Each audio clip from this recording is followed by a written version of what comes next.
Hey, good morning, everyone. So my name is Caleb Watkins, and I thank you for tuning in to our LinkedIn Live, which is going to be on data quality must-haves. So today I'm joined by our OvalEdge CEO, Sharad Varshney. And as we're moving through this, guys, if you have any questions, feel free to put them in the chat. We'll address any and all questions that come our way, whether that be during the live stream or after the fact. We'll reach out to you. But without further ado, let's go ahead and kick off. So, Sharad, what is data quality? Hey, good morning, everyone. So thank you for joining in today, and let's start about the discussion about the data quality. So let me take this the question forward that what is data quality. Data quality is a such an important subject, and it's not only regarding data governance or there are a lot of misconceptions about the data quality, or I would say different understanding of the data quality. So first thing is the data quality is not data cleansing, right? Like when we clean the data, yes, we improve the quality by cleaning the data, but when we talk about data quality, we really are focusing about uh, improving the quality of the data as this is there in variety of systems, right? So the first, like, we need to understand the overall quality of overall data and then the quality of the data. So let's say that you're trying to make a business decision, right? You're trying to have you're trying to have a balance sheet. Is the balance sheet really representing the information is in your ledger or not? That is a very important part, right? So it does represent most of the time, but sometime it do not, right? So in case of for example, Twitter just recently had a debacle where they reported the fraud rate, but the quality of the data was not good, and because of that they got into litigation, etc. So there is a multiple aspects of the quality of the data, and so we will talk. What we should understand is the scope of the quality of the data. Then where does the whether what are the different ways the data quality can go wrong, and how to improve the quality of the data, because the ramifications are very large if we do not improve the quality or we misunderstand the data as is, because most of the organizations are moving towards data driven decision making. Everybody is making the business decisions on data. So it is important to understand the when we are making the decision, what is the quality of the data? Can I really have a confidence on this to make the decision on it? And that's what we will go and kind of understand this. So like this is what exactly it is, and if you're ready, then we can start having the conversation about the, I would say that the scope of the quality of the data, where what is the big scope is there, that we can talk about that part a little bit. All right, wonderful. So, Sharad, you just mentioned a couple of the ramifications or issues that are caused when data quality issues occur. Are there any other data quality problems that arise when you don't address your data quality that come to mind? Um, I think that what like so the main thing is that whatever the things we do because of the data, like so for example, we are writing an AI model, right? ChatGPT is very new in this Right. space. So if the quality of the data underneath which is going to train this model is not good, in the sense that it's not authentic and trustworthy, the output is not going to be trustworthy as well. So you can ask a legal question from ChatGPT, it may not represent the right information, because let's say the quality of the data which you feed in is not the manual which is listed in the Supreme Court cases or something, but you might have put it like, say, wiki pages or something which anybody can write any information. So Right. it needs that mechanism, that what goes in, what comes out of any analytical model you write into that. So that is why it is the ramification for any use case which you build out of data are very, very consequential. Um, Generally, I think there is a IBM case study which is like $3 trillion is the impact of the quality of the data, right? So $3 trillion is a quite a bit like large number with the $27 trillion economy. Right. So if it, that is the scope we are talking about. It's very large, even to to discuss that number is so large that we can imagine that how much important the quality of the data is. Whether even we are going to the navigation system, Google Map, for example, or Apple Map, and we cannot navigate directly, that's the quality of the data. So in every aspect of that, we are making decisions on our daily life, as well as businesses are making, as well as everyone is making, and the quality of the data is so important that it need to be, when we presented some information, is it the right information or not? Like, and if this is not right, this contextual information is available or not to make me a decision. So that's what the major consequences are. Wonderful, Sharad. So I think you and I can both agree that data quality issues can be really complex, and it can be a really big headache for companies. So what are some things that we can do to fix data quality issues with our organizations? Yes. So first thing, let's understand the scope of the problem, that where the problems may go wrong, and what do we do, right?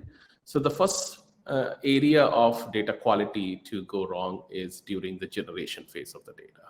So we are talking about mostly in enterprise area here, right? So I don't want to talk about like the generic a online or something. Let's focus on mostly on the enterprise applications, banks, healthcare companies, etc., etc. So that's one of the scope we are talking. The conversation is about. Then generally the applications get generated in two systems. One is business applications, like for example SAP, CRM system, marketing systems, etc., etc. When people go and fill up some forms and kind of they're navigating with the system to do any business processes, whether we are invoicing this customer, whether we are paying a customer, or any of those transactions we are doing, those are the time we generate data, right? So that is the one phase when we generate the data.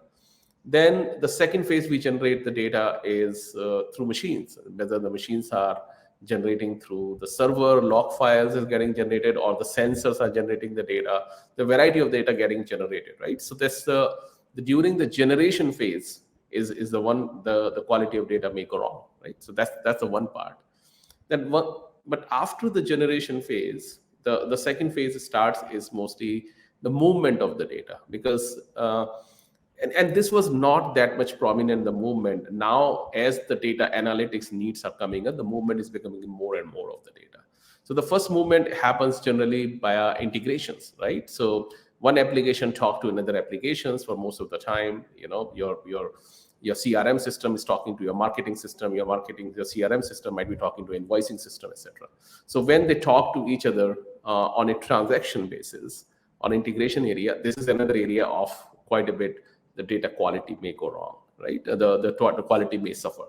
Right. The sensor data, so the movement of the data, I think the most of the part when we talk about data quality in bundle is the data pipelines. When the data flows as a bulk from one system to another system to another systems for analytics needs, etc. Right? So if we understand as a various framework, like this is another area of the big area of scope is the pipeline movement of the data. That's the one big chunk of it.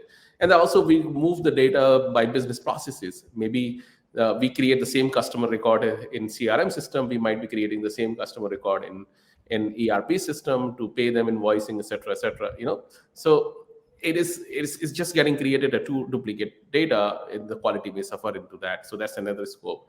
And third point is during the consumption side, right? So how do we consume the data, and when we consume it, what the information we might misunderstand the data, right? So there are during the consumption side, what are the objectives, what are the steps we can take to mitigate the quality of the problems of the data quality, etc. So there's three major areas where we can say that the data quality may go wrong.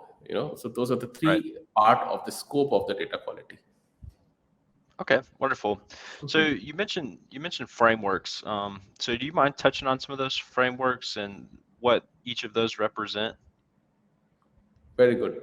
So once we know that the data quality may go wrong, now the problem comes in that how do we fix the data quality, right? So we understand it can go wrong in integration, etc., etc. Now the thing is that how do we fix the problem of the data quality when it's happening in multiple areas during generation phase or movement phase or ETL pipeline phase or consumption phase. How do we fix it now? So what is happening is there are multiple frameworks are evolving. There are not many frameworks out there which can address the complete entire data quality ecosystem. But the frameworks which are evolving are, some of the evolving frameworks are data mesh, which is talking about that how do you even start the data domain processes, how do you work with the data within the domain, and how the data should be moved from one system to another system. So that's another framework which kind of talks about data quality in general and how do you manage the data overall. So that's one framework which is evolving. There are not many implementation out there, but people are talking about that, right? So that's one of the area. The second framework is a lot more in talk in terms of data quality is data observability. But most of the time, what they're saying is that keep observing. This is most of like again, it's mostly around ETL pipeline related most of the time. It's come up from the like the DevOps side, then the server logs and a lot of log files are there. They were monitoring the log files in order to improve the quality of the data. So they thought that maybe if we observe the log files of data which is generating, maybe we can improve the quality of the data there as well. So there's some framework is evolving the data observability space. Another framework is, you can say, data ops, which is data operation. And the data ops and the data observability framework are kind of similar. They are maybe the synonym of each other. These do not have much difference into it. But when we talk about data ops, is mostly there's a data engineering point of view. That when the ETL pipelines are moving the data from one system to another systems, and are maybe not the pipeline, but anyway, the data movement through the integrations are happening. When the operations of the data, how do we make sure the quality of data do not go wrong in that area? So that's another framework which is there. The one of the larger, like, there are multiple frameworks are there, but one of the major thing is that all these frameworks do talk about a central governance team, that you need a centralized governance team to control the quality of the data, to kind of like have a central governance team or central data quality team, which can do the coordination amongst each other and kind of manage the data quality overall period of time. So that's the area which is quite a bit common being there, which is kind of like moving data from one space to another space to another space, and how the governance team can take care of that part, right? So that's another framework. And this, to cover all these things, the major classic old, so sometimes we consider as the old is gold. The one of the classic old framework is data quality improvement lifecycle, right? This is been there for the generation, and it is a simple classic old very kind of classic system which always work. It does not differentiate between only through the operation side or the data operation side, or this is again, it's a generic framework. It's a very large ecosystem, and I think we should talk about this a little bit more in the blog.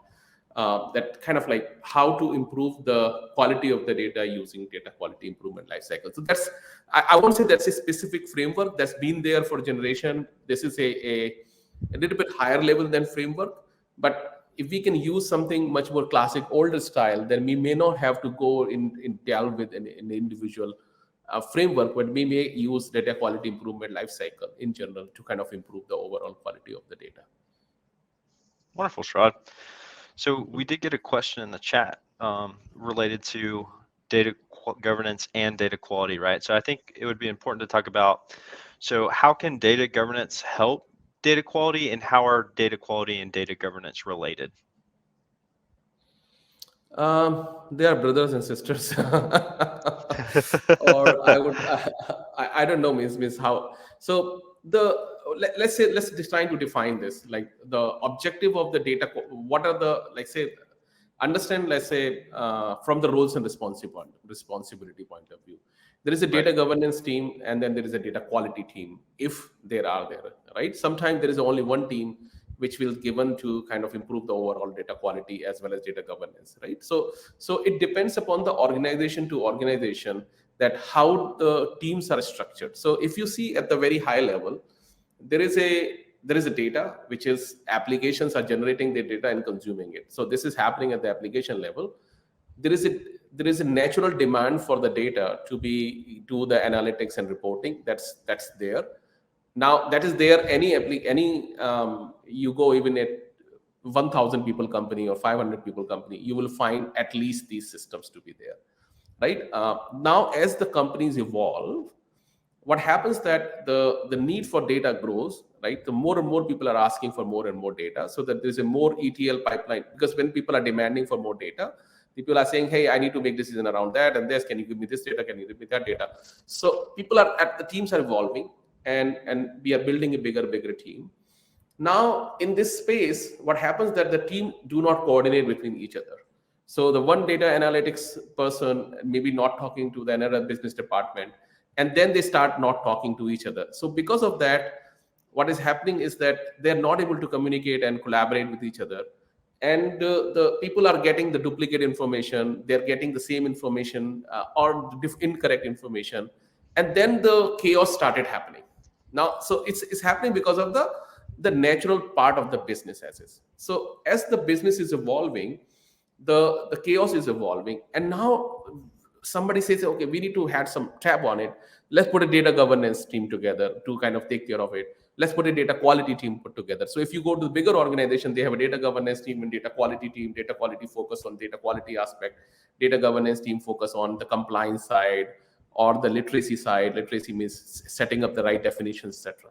So it depends upon the scope of the companies, that what the scope they are giving to data governance team, what's the scope they are giving to data quality team. But both of them, it is the responsibility of both things combined, data governance and data quality, to make sure that the quality of the data when it comes, it goes good. So I wouldn't say there is a definitely differentiation between the data quality objective is that to make sure the quality of the data is good, while data governance objective is to overarching thing, set up the committees, make sure their communication, collaboration is the main aspect of the data governance, so that they can coordinate and communicate. But data quality cannot be improved until you collaborate, communicate. So they need help from that. So that the I would say that synergies between those two teams is highly important. And it's the how do you define your scope and roles and responsibility defines upon that, and that comes to the data governance team. So ultimately the data governance team should define the roles and responsibility of each area, and depending upon the organization size, the team size you have, the budget you have, based on that they should define that, should we have the data quality team which should focus on writing the data quality rules, checking of the data quality issue, fixing of the data quality issue, etc. But ultimately the objective should come from the data governance team in general. That should be the one. The data governance team should report to the chief data officer or CIO. Like that's how it should be governed. But you will see different ways people are trying to manage the teams differently. Right. Wonderful, Sharad. Like us here at OvalEdge, we prefer not to think of data quality as a separate entity to data governance, right? That, like you said at the beginning, they're brothers and sisters, they're intimately related, and we should approach both at the same time because of that close relationship, right? So I think we got another question here that I think we should touch on. So how can a data pipeline break due to a lack of governance? So data pipeline do not break because of lack of governance. Data pipeline breaks because of lack of coding, lack of problems in the space of, I would say that problem, and we move the data.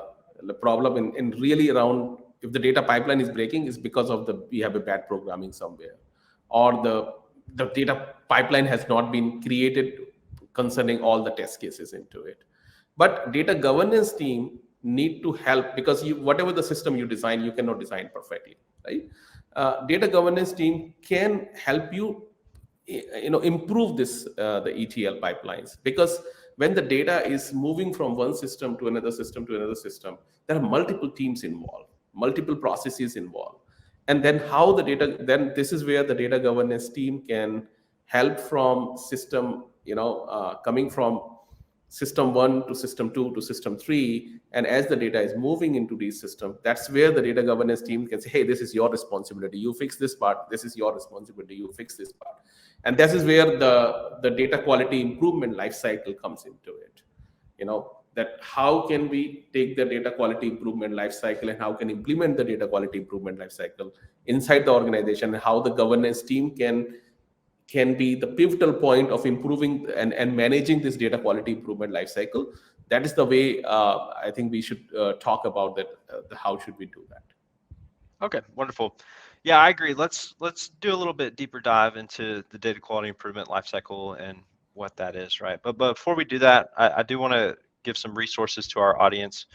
So I'm going to go ahead and pull up our blog, but our blog is a more long form discussion and written explanation on what we're talking today. So you can find it here under our blogs. So this is, the reference of our discussion today. It's best practices for improving data quality. It goes into a little bit more detail about all these things that Sharad has discussed up to these points. And we also have another resource that's available, which is this OvalEdge Data Quality Questionnaire. This is an interactive questionnaire that you can fill out that will allow you to understand where you're at with your data quality lifecycle and what things you can do to get started on your data quality improvement journey. So these will be available in the chat if you guys want to access these resources. But now that we've touched on that, let's go ahead and jump back into our discussion about the data quality improvement lifecycle. So first of all, what are each of the steps of the data quality improvement lifecycle? Yeah. So there's a 5-step process. It's a classic old, you can call it Six Sigma process or something, but data quality improvement lifecycle is the, first you identify or detect the problems, right? So that's the part 1, that once you identify and detect the problems, then you prioritize the problem, right? So where to kind of like find out the ways to prioritize it, right? And then the third step is conduct the root cause analysis, that why it really happened, right? So that's the analyze the root cause, like find out the root cause where exactly it happened. Then you fix the root cause of the problem, and then you need to control it so that it will not happen again in future. So it's a pretty classic vanilla data quality improvement life cycle is there. Identify, and then prioritize, analyze, fix, improve, and control. Now, Right.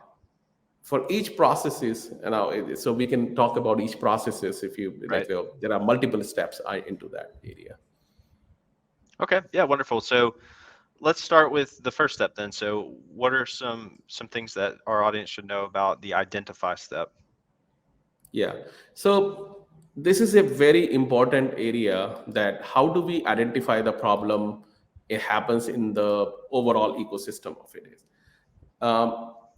That the first problem of identification is that you can have a area that business can report the data quality problem, right?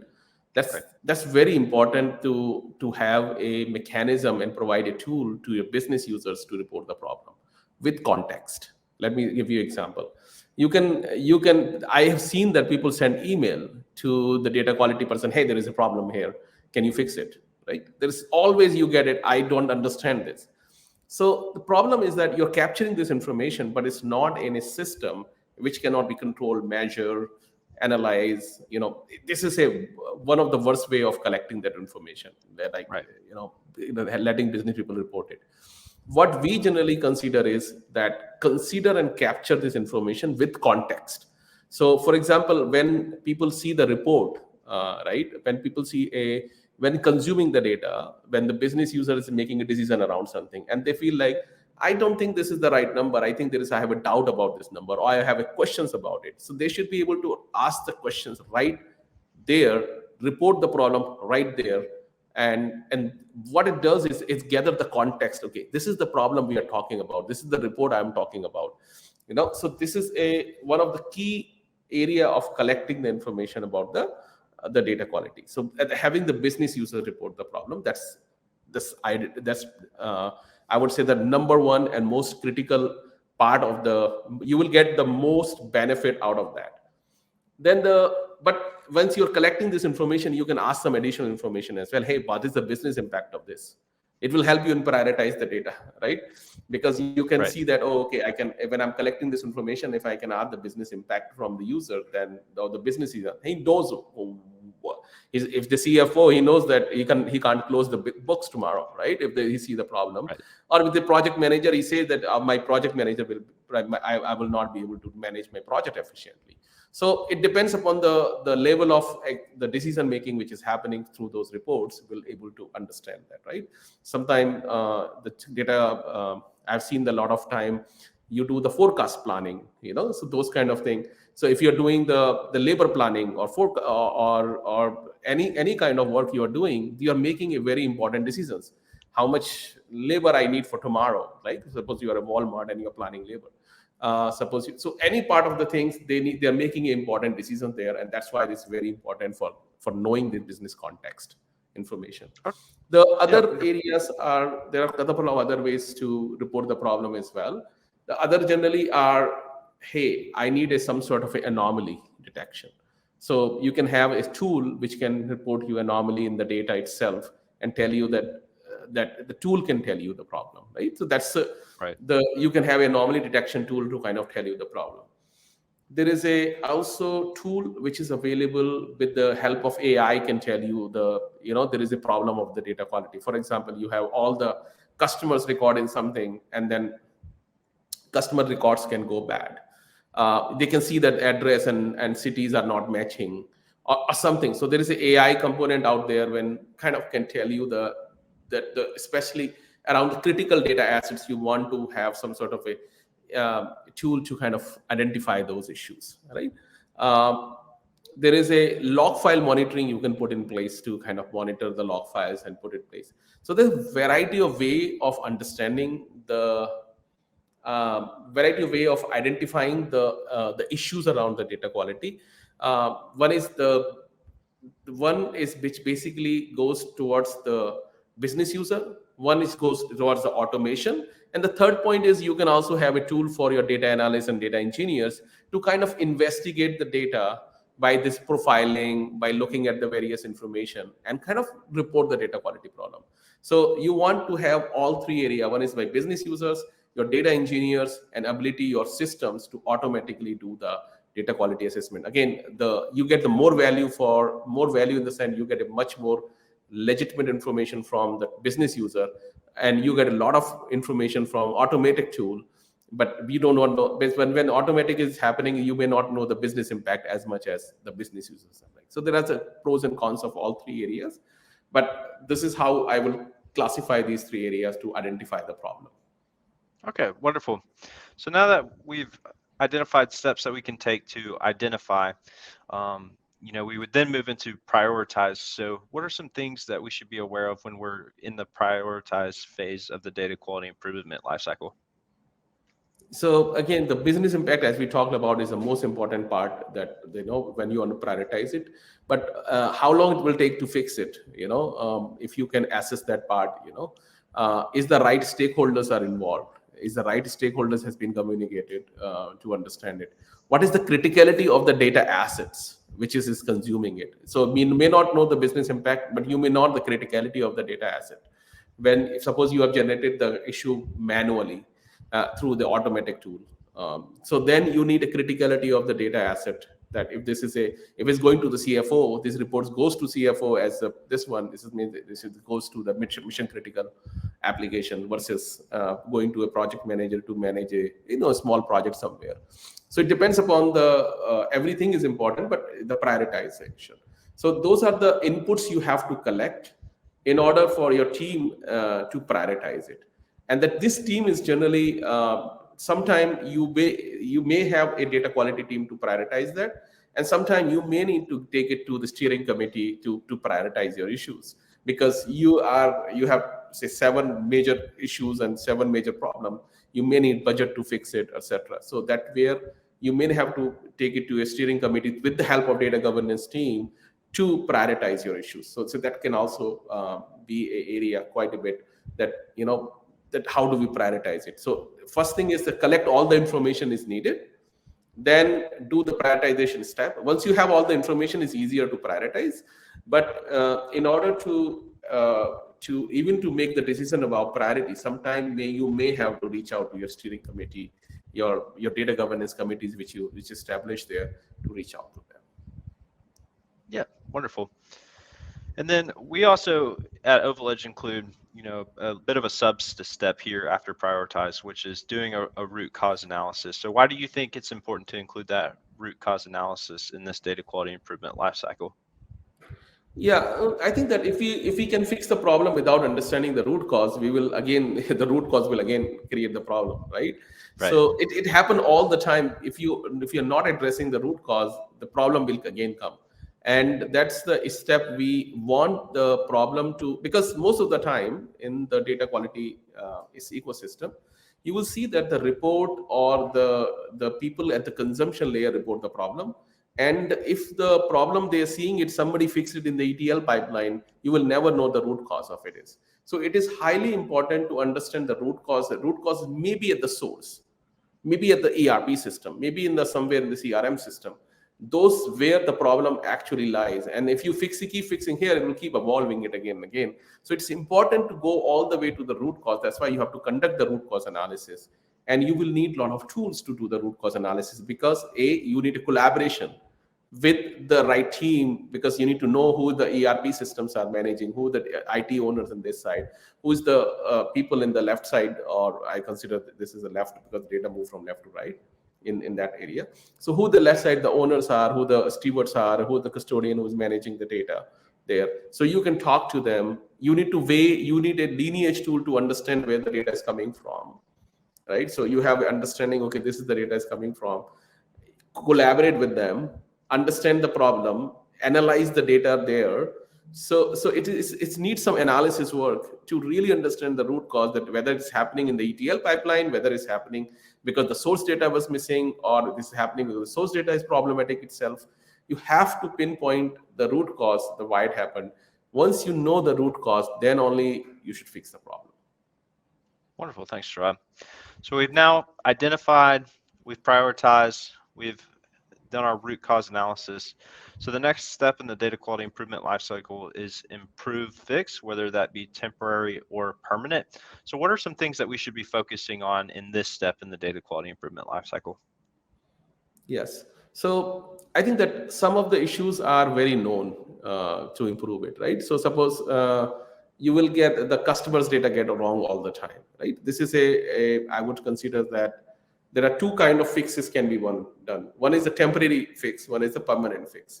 Temporary fix is generally regarding cleansing of the data. Hey, this data is there, I will make some cleansing on it, and then I will make fix. But as soon as you are doing the cleansing of the data, you are making assumptions, because the data was originated in, say, ERP system.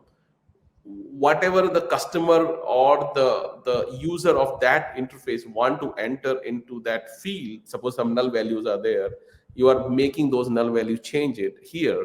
That means you are making assumption that this is what it meant by him, right? So data cleansing is always a temporary solution, and it will be considered as the failure of data quality. So like if you have to clean the data, that means your data quality effort is not working. Right. That's the number one area, because you do never want to clean the data. The data ideally should come from the source clean. It should have all the fields information. That's the ideal scenario, right? But it never happened in practicality. But so our objective is to go to the source to kind of like understand the real impact of the data to improve it, right? So that's the one of the area to how do we improve this. So temporary fix can be the cleansing. The permanent fix can be the fixing the source system itself. So maybe changing the business process within the source system can be required there, right? So that's one of the area. Maybe changing the form or something technically, you may have to do it. Sometime maybe you may have to change the ETL pipeline code fix. That can be permanent solution, because of the problem happened because the row count was there, or your space was limited. So that you can grow and then fix the code, and it can be a permanent solution. So there will be a permanent solution which is easy to achieve, and there are some. I think I have identified 3 or 4 permanent solution which is a well-known in industry, that how do you fix these kind of problems. And those are master data management, reference data management. Those are the two are very I think the classic problems to be solved.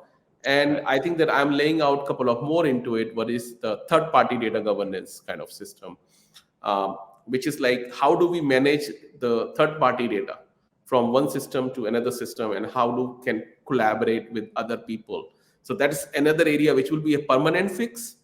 But again, the with the process wise, how do we processize the, because we can assume that when the third party people will send the data, it will always have some problem. And so we need to have a process to manage the third party data, right? So that's the another thing, which is kind of which we are considering as a permanent solution. So kind of have a solution around that area, as a part of the permanent solution to the problem. So those are the various way of solving the problem permanently. Wonderful, Sharad.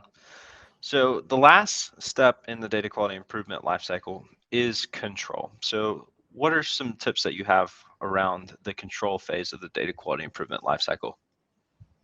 So that is again a very important part of it is. So if you, as a data governance team, you will see that, hey, we want to write some rules on data quality, right? This starts from there. So why they want to write some rules? Because they already know this problem happen all the time, and that's why they want to control it. But this is the process comes under the control part of it is, so that it happens again, I will get notified, and so that will not happen again in future. So that means there are well-known issues.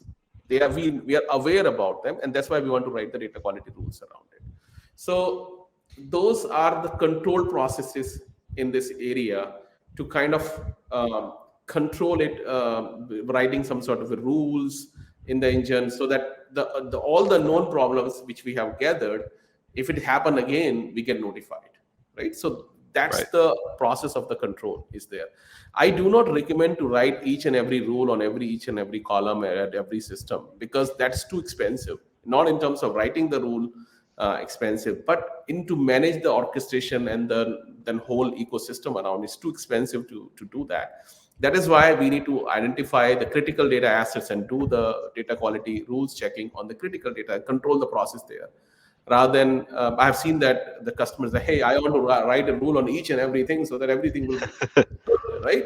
But it will create the amount of alerts, the amount of problem it will create for you. It will be more difficult to manage that. So that's why the prioritize. That's why this whole cycle is very important. How do we prioritize it, right? The prioritization of the work. Which to do. Every part is important. You cannot start from the control process. You have to. That's why it's very important to have the complete data quality improvement lifecycle implemented in the company. Wonderful. So, just to summarize everything you just said, so what is the importance in governments in the data quality improvement lifecycle? Now, that's very good. So I generally see this as a wheel, and I see the center is governance, right? So what is governance does is manage this data quality improvement lifecycle. Like who is doing what, like there's a system in place that can monitor each and every part of the phase. That's the data quality improvement lifecycle is doing. It identify who the owners are, who knows all the right people and the right stakeholders. That's a part of the governance, right? So if the problem, if I'm conducting the root cause analysis, I have to reach out to the person at the left or person at the right. We have everybody have ability, as well as the process is very crystal clear that how do we reach out, how do we communicate, collaborate with others.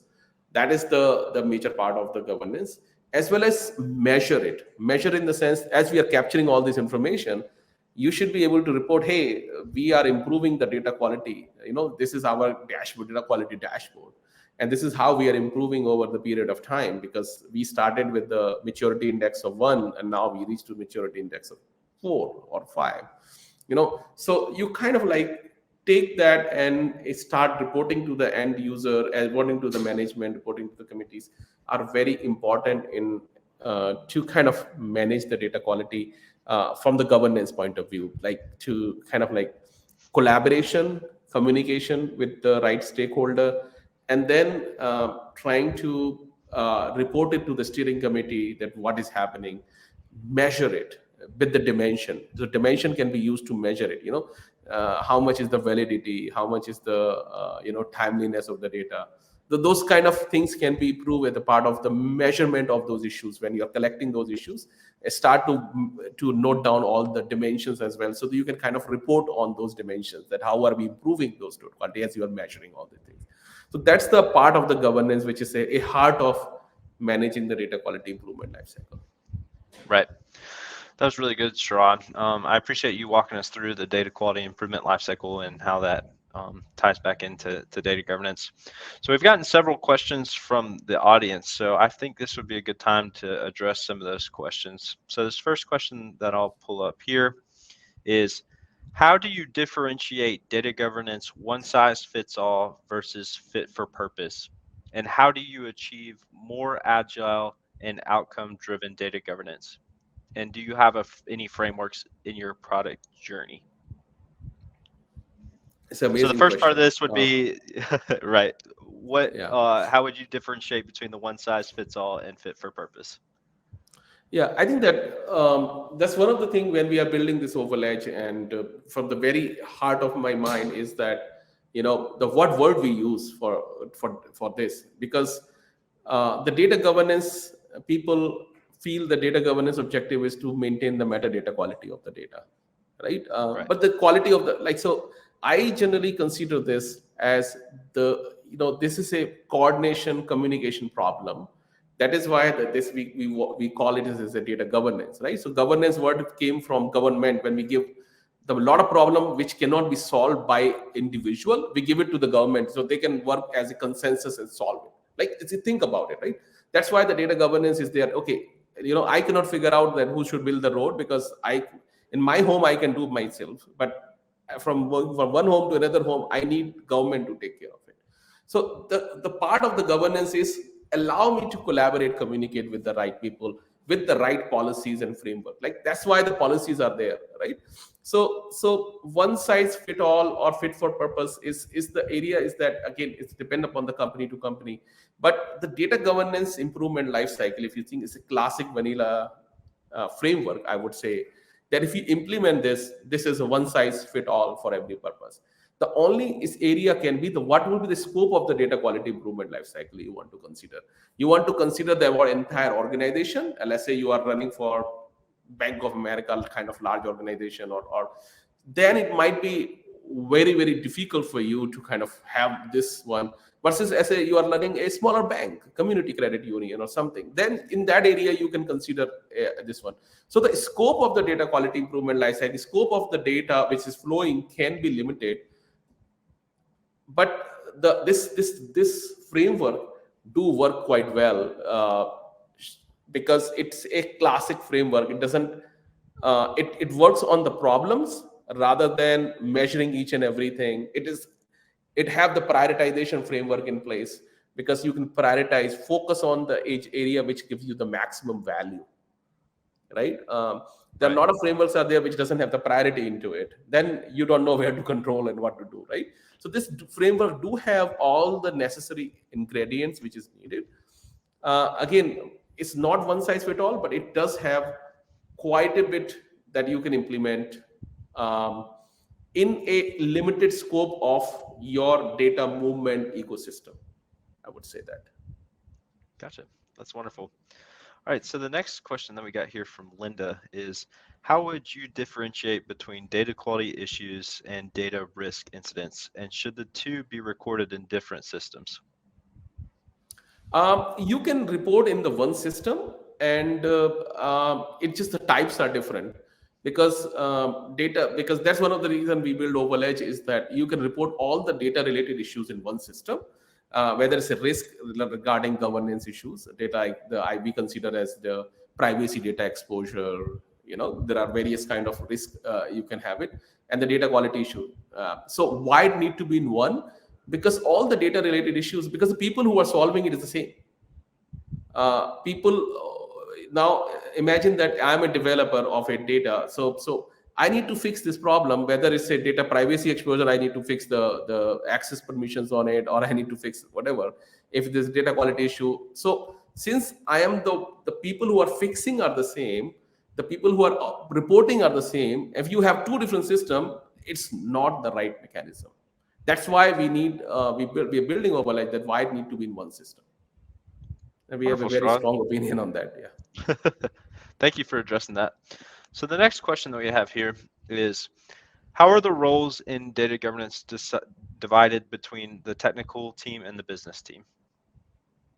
Very, very, very good question. So I think that as we are defining the data governance, we are kind of making it the role which is the owner, steward, and custodians, right? So owner is somebody who is like owns the data from the business level. Steward is somebody who manages the metadata, the definitions around it, who mostly work for owner, but kind of take care of this again from the business side. And the custodian is generally links from in the IT side, on the technical side, I would say. So those are the three role we generally consider it as, that it have to have all three areas. But some people also have a role of a subject matter expert. Some people also have a role of compliance officer. I want different. So depending upon the company to company, but we think that though at least you need three roles to doing with, one from the business side, one from the IT side, but mostly three is a good idea. That because ownership have it, then it's much more easier for anybody to tell, okay, we work for the vice president of the sales, and then all these things comes under that, although they may have multiple or stewards of the data. Wonderful. So I think this leads into our next question really well. So, which is, what resources from this person's organization would they need to tap into to start the data quality improvement lifecycle? Very good question. So I think that you need a product like OvalEdge to help you to address all different kind of quality issues. So as you mentioned earlier, somebody asked the question, can we capture data quality issue and data risk issues at the one platform? So that allow you to do that. So you need a kind of an OvalEdge product which can help you to run the data quality improvement lifecycle. The B, you need some sort of a strategy to manage it, and you need some people to run the organization. So it's a process, people, and product. There's a 3 Ps as we classic organization. So that's what you need. Awesome. And you mentioned, a product like OvalEdge, our end-to-end data governance platform, as a resource that you can tap into to get this data quality improvement lifecycle started. So I wanted to pull up this next question, which is, what features does OvalEdge have to help with data quality? So we have the complete platform to implement the data quality improvement lifecycle, like including the data quality rules to govern it, to as well as control it, measure the whole data quality improvement lifecycle, report to end data users, every part of it except master data management. We do not focus, like permanent solutions need something like master data management, reference data management, as well as a little bit like third-party data governance. So third-party data governance and the reference data management will come a little bit in the second part of second half of maybe Q2 of this 23. But other than everything else is available to measure, run the data quality improvement lifecycle overall in OvalEdge. Great. So this next question is, what knowledge and skills should a data steward have to be effective in the data quality side? And what is the role of the custodian in the data quality improvement process? So very good question. The skill set and for data steward is needed to, actually the data steward is always a shared responsibility. Data stewards are actually the business people who understand data. Right, so data steward is not a dedicated job in general.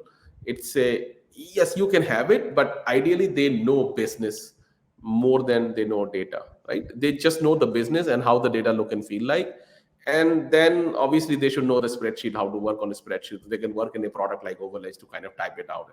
So that's the skill set is needed. The custodian role is very important because custodian is somebody who is actually working on the data. They are basically the IT people who is manipulating the data, who is writing the ETL pipelines, who is doing the work, and they are also custodian of the data to kind of, because if something goes wrong, they are the one who have to fix it. If something goes wrong from the administrative perspective, anything, so they are the IT people the custodian who can actually data engineers or data science, not data scientists, but more of data engineer and data administrators are the role of the custodian, I would consider. Okay, thank you, Strad. And so this last question, we've gone pretty thoroughly into data quality improvement lifecycle, but I think this is one thing we didn't touch on is how long does it actually take to implement a data quality improvement lifecycle? Uh, at least it will take 3-4 months to start with the whole process. You set up your all the roles and responsibility and kind of go towards it. So that is 3 months to to practically implement it and get it up and running, and it never ends. Because I don't think that somebody can say that I have improved my data Right. and then I will never improve it. So once you start the DQIL, and this is just a cycle, keep going. But you can have 3 months and then you can start working on it, implement the product, have the processes lay out, and then within 3 months you can have up and running. And again, depending upon the organization size, smaller the organization, sometime 2 months is a good time. But if the larger the organization, it starts from 3 months, and you can go phase by phase, not phase by phase from one phase, but you have to implement the whole thing. But you can go phase by phase in the sense that I'm doing only in the ecosystem of this ETL pipeline, and now we will focus a little bit more of that. So as we will more data in scope will grow more and more. Data quality improvement lifecycle, you should not know, I will just go and identify the issue, we will not fix it or prioritize it. It's not going to work. You have to Right. do all things. Yes, you can add more things toward identification, you can add more things toward more tools to fix the root cause analysis. You can help in this area, but you cannot have only one two phase. This have to come full circle. You need to have at least one component of each thing. Then you can go more components of identification, more component of fixing the data. That can happen a little bit more, or grow more in the scope of the data. All right, wonderful, Shrad. Well, like you said, data quality improvement never ends, but unfortunately, this LinkedIn Live does have to. So we're going to wrap it up there today. So I do want to leave you guys with a couple of things. So for those of you whose questions we weren't able to address today, we will be reaching out to you to address those questions. And if you guys have any further questions on the topics that we covered today, please reach out to us here at OvalEdge, and we'll be happy to connect with you and help you address your data quality concerns and get you on a plan to start the data quality improvement lifecycle. Please follow our LinkedIn page. We're going to be doing these LinkedIn Lives regularly, and we don't want you to miss any of this really good data governance content. And for all of your end-to-end data governance needs, please look into OvalEdge. And if you would like to see the product, we'd be happy to show it to you. But with that, I'll just want to say thanks, Rod, for addressing all these questions and bringing us up to date on data quality. And thank you, everyone, for attending this session. Thank you so much, and thank you everyone for attending the session.